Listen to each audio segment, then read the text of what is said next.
শিশুর যখন মুখ ফোটে সর্বপ্রথম তাহাকে এই কালিমাগুলো অর্থসহ শিক্ষা দিতে হয়। কালিমায়ে তয়্যবা লা ইলাহা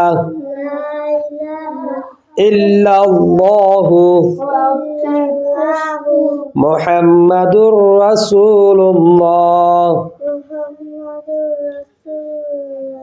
কালিমায়ে তয়্যবার অর্থ আল্লাহু তাআলা ব্যতীত সূরাতুন নিসা মাদানিয়া আর কোন মা'বুদ নাই।